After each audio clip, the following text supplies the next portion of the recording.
I'm based in the Nilgiris, which is in southern India. And so I started off by studying environmental engineering. And I'm an inventor. I have a couple of patents in mechanical engineering. And while trying to commercialize it, it took me a long time to get the patents. So I decided to follow my passion of ecology and restoration, and that's one of the main reasons why I left the country that I was based in, and I came back to India, and I started to learn about ecology and mountain ecosystems in a place called Gurukula Botanical Sanctuary, where I did a one-year course on learning this. And then I came back to my home landscape, which is the Nilgiris, and for almost 10 years I've been studying and researching the landscape. And for nearly the same time, I've also started ecological restoration work.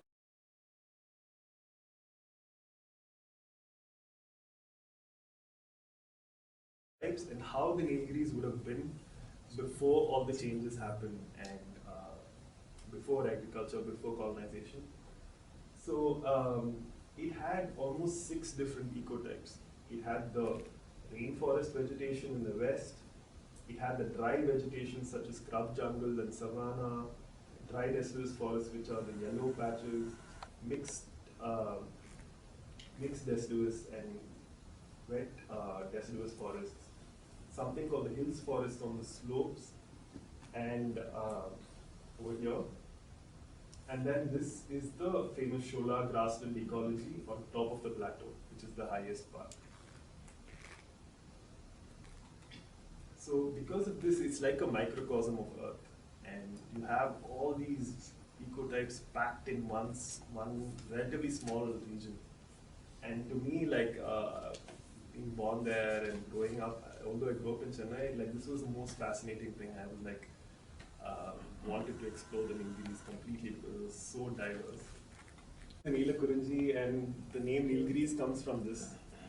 And but the thing is that this plant can only grow in a grassland. It can only grow with grasses. So people are very proud of this plant. They're very proud of the Kurunji and the Nilgiris, but then when it comes to conserving grasslands and restoring grasslands, that connection is not made. So just some images of the Kurunji. So as you can see, it's growing only in the grassland, and it's not growing in the shoulder.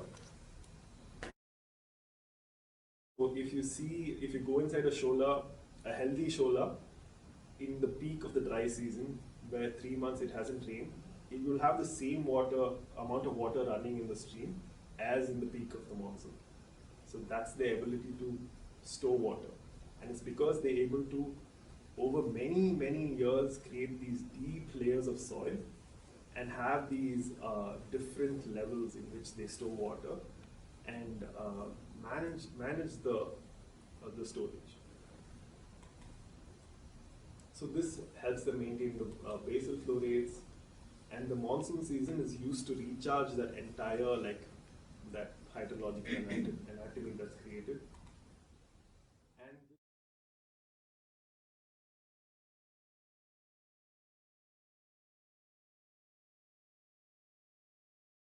so this helps them maintain a microclimate.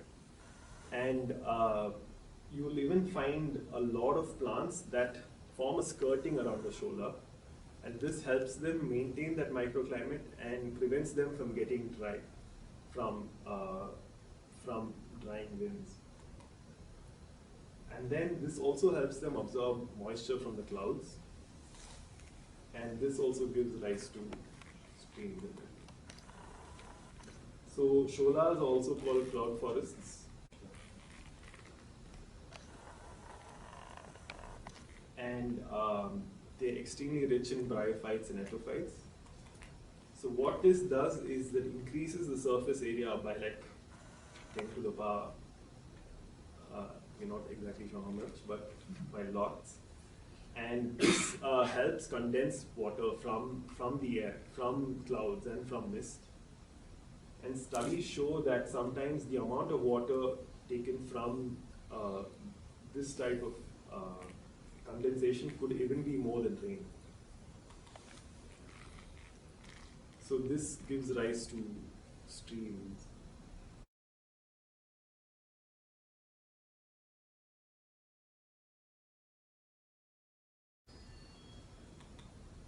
So this is an image of the native tussar grass in the soil profile. So the topsoil is highly organic, and it has a big macro porosity is high, so all the water goes down. And then there's this soil layer, it's called the Antic soils, and these are special to the high elevation parts of southern India and Sri Lanka. And these soils are very rich in carbon. And the reason why the carbon is stored there is because of the cold temperatures, and it doesn't get decomposed very easily, and also because of the geology of that region. And when carbon is there in the soil, it also helps in attracting water and storing water like a sponge. So the deep root networks also work in holding this layer together and in keeping that whole like spongy layer intact and building it every year, because the roots also decompose every year and they add to the carbon. And this is like an engine that slowly works throughout the year and stores huge amounts of water. And in some parts, like the soil level can be up to 15 meters, the soil thickness. So the less organic content and lower porosity kind of like keeps the water in those sections and slowly releases it. I run nurseries for native plants, and I feel that working with the plant level is starting at ground zero. And once we start preparing and healing the land in terms of the plant level, that makes way to where all the other social levels, and so that's the theory with upstream ecology. And we plant out the plants in places where the ecology is completely altered and displaced, and we do this for improving the biodiversity, improving the hydrology, and increasing the security of the land in terms of like maintaining the soil and the slope. And it also adds a lot in terms of aesthetic value and recreation, and so many studies have been done which have shown that immersing yourself in nature is therapeutic and holistically healing. So these are all the reasons that we are working with ecological restoration.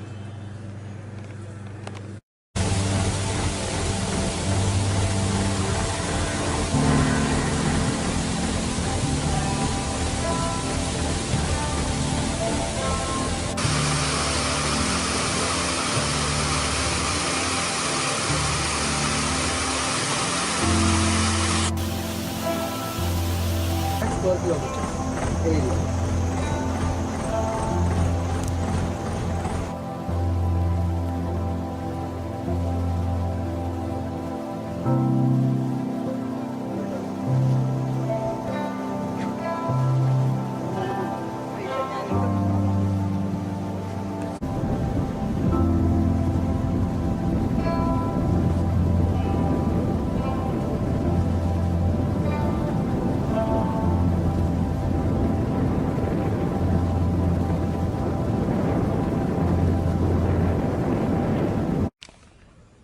Studies are showing that grasslands may be more reliable carbon sinks than forests, because forests are burning across the world, and in India we don't have such large tracts of forests, so we don't see it, but it's happening in Australia, it's happening in Africa, it's happening in South America, it's happening everywhere. Yeah, these these are just studies that are confirming that. So we are using the technique of growing grasses and grasslands back and shrublands. We're focusing a lot on shrublands, and we finding that it's working well in terms of like the restoration is happening. And also because just to maintain the integrity of the mountain. And this is an image that I took in 2019 when we had these massive floods and intense rainfalls, and there were hundreds of such landslides and thousands of trees. Already the Shola grassland is so less, and then because of climate change and various things, we had such landslides. So to retain slopes and prevent landslides is also another reason why we need to. So what is also happening, an intriguing thing that's happening in Kerala and in Tamil Nadu is that after an intensive rainfall period, you have a drought. So what happens is that the sections that hold the water, they give way when the amount of rainfall is excessive. So because of that, like for example, the clayey components that hold the water, when all of them are washed out, there's no water held in the soil. So you have these intense periods of droughts just after heavy rainfall events. So that's becoming apparent now. So a lot of people are saying like it's raining so much, so why are you like worried about water and hydrology and basically health of the ecosystem, but actually it's detrimental in many ways. So I started one of the first nurseries dedicated to growing the Nilgiri plants. So these are some images of the trees we grow, and so what we do is we grow the trees to about 4 to 10 feet tall, and that way the chance of their survival is better. And we also have a lot of bison and sambar and a lot of animals that eat up the plants, so the chance of survival is better.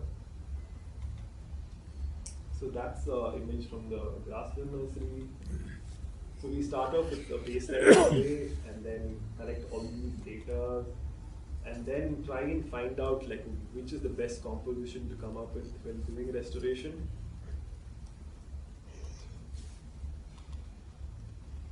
And another thing that we do is we partner with the stakeholders that we're working with and kind of outsource the taking care of part with them, because our intention is to work in all across the landscape, and maintenance is a bit difficult if we're doing everything ourselves. So this is an image of one of the sites, like earliest sites in 2013. And planted about 3,000 shola trees, and you can see the difference. This is also one of the largest tea factories in the Nilgiris, which we demolished, and that's also one type of restoration. So this is removing exotic invasive trees from grasslands. So this is pine trees that are invading grasslands, and this is how it was, and then we're slowly working on it to remove the trees, and then this is how it is after we remove the trees. But only if this grass is there can they build their temples, and it's extremely sacred for them. It's not just the technical thing that keeps the water out. It's extremely sacred for them.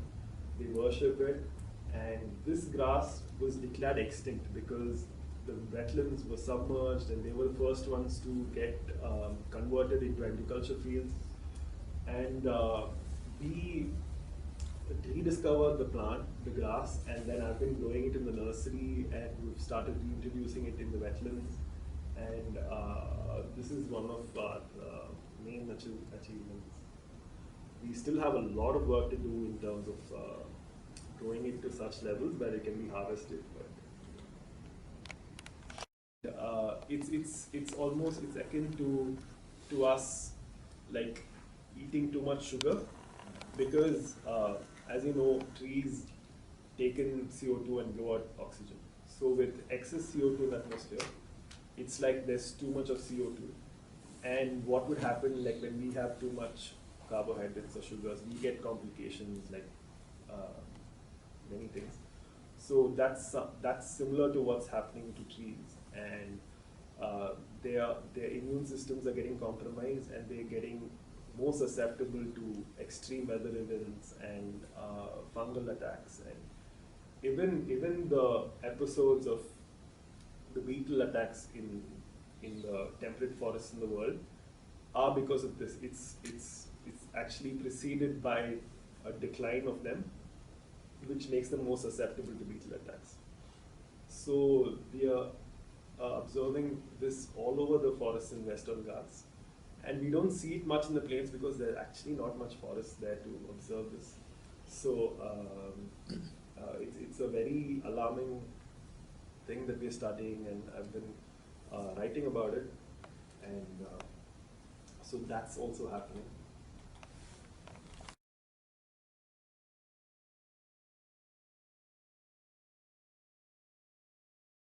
Effect, and this is when radiation is reflected back out of the atmosphere. So grasslands and deserts and snow-capped mountains, they reflect a lot of radiation back out of the atmosphere.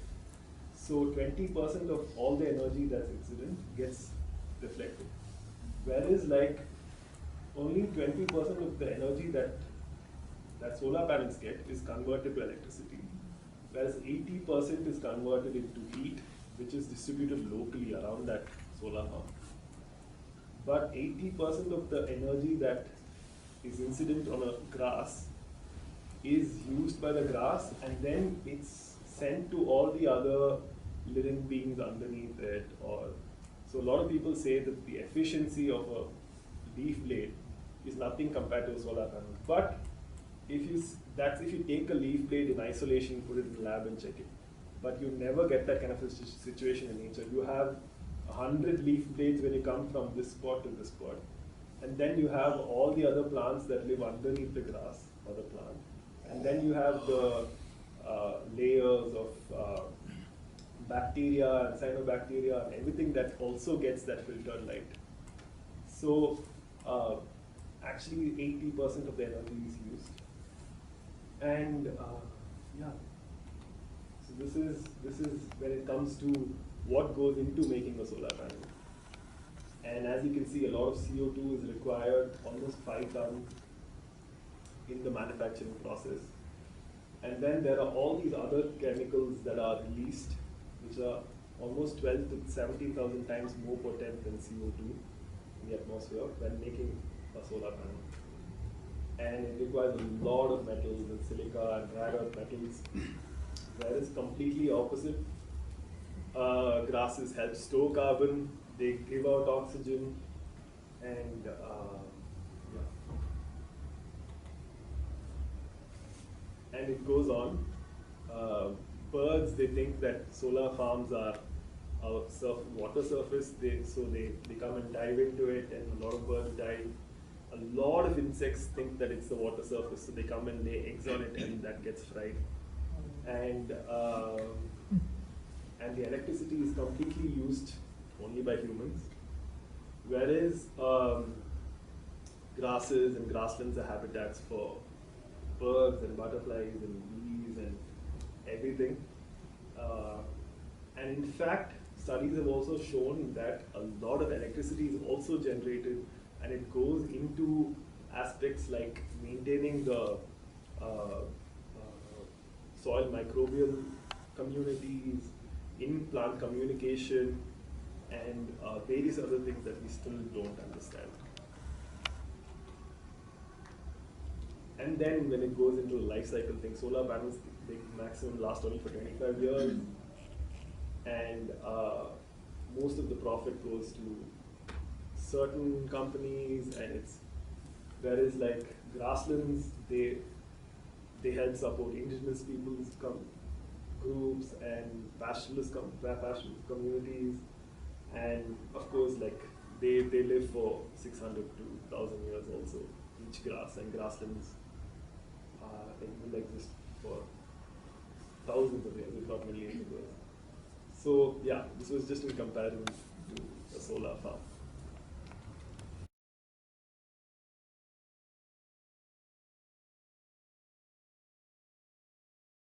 Both the native species of grasses, herbs and shrubs and trees, and it started off because of the reason of extreme marginalization of the native plant ecology and a severe crisis in terms of ecological security of the entire landscape. And this is not just in the Nilgiris though, like all landscapes, and especially mountainous landscapes in India and across the world face similar problems. And I wish to come up with solutions of holistic ecological restoration in the Nilgiris, in southern Western Ghats, and try and spread the solutions through the rest of India and even across the world if possible, and by collaborating with various stakeholders and as many interested individuals and inspiring more people to take this up also. And this looks at a deep ecological history of the Nilgiris, and you can also learn about ecology by learning about the story of the Nilgiri landscape.